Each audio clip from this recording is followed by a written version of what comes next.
ලංකාවේ මිනිස්සු අපි කොච්චර කිව්වත් ඒ දැහැමි බව තියෙනවා. මේ සාසනික ලැබියාව තියෙනවා.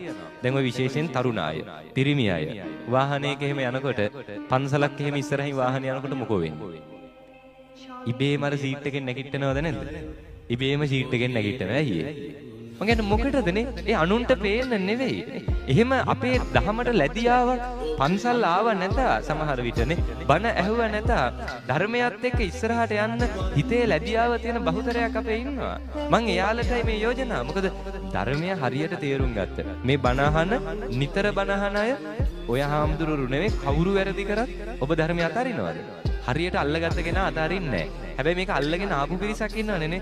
තරුණ පිරිසක් ඉන්නවා. ධර්මයත් එක්ක ඉස්සරහට යන්න බලාපොරොත්තු වෙච්ච පිරිසක් ඉන්නවා. ඒතර ඒ අයට අර වගේ දේවල් දැක්කම අතාරින්න හිතනවද නැද්ද? හිතනවා. හැබැයි කිසිම මොහොතක මතක තියාගන්න කිසිම කෙනෙක් නිසා තුනුරුවන කෙරෙහි තියෙන ශ්‍රද්ධාව නැති කරගන්න එපා. අදින් පස්සේ නිදා ගන්න කලින් තුනුරුවන් සරණ යන්න. ඇහැරෙනකොට තුනුරුවන් සරණ යන්න. නිතර හිතට පුරුදු කරන්න. ඒක කොහොමද දන්නවද වෙන්නේ? දැන් ජීවිතේ ඉස්සෙල්ලාම ඔයත් කියපු වචනේ මොකද්ද? අපි හැමෝම වගේ ජීවිතේ ඉස්සෙල්ලාම කියපු වචනේ මොකද්ද? අම්මා කියන වචනයනේ. ඒ අම්මා කියපු වචනය තුළ අපි ජීවිතේ පළවෙනියටම කියපු අම්මා කියන වචනය තුළ අපිට ආරක්ෂාවක් දැනුණද නැද්ද? අපිට ආරක්ෂාවක් දැනුණා.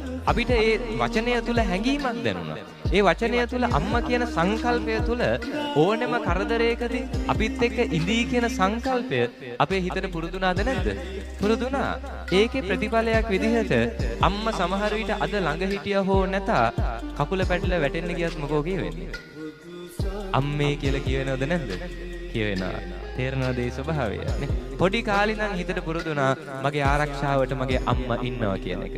සමහර විට අද අම්මට වාරු නැති වෙන්න පුළුවන්. අද අම්මා ළඟ නැති වෙන්න පුළුවන්. හැබැයි කකුල පැටලලා වැටෙන්න ගියත් අර කරදරයකදී ඉබේම මොකද කියවෙන්නේ? අම්මේ කියන එක කියවෙනවා.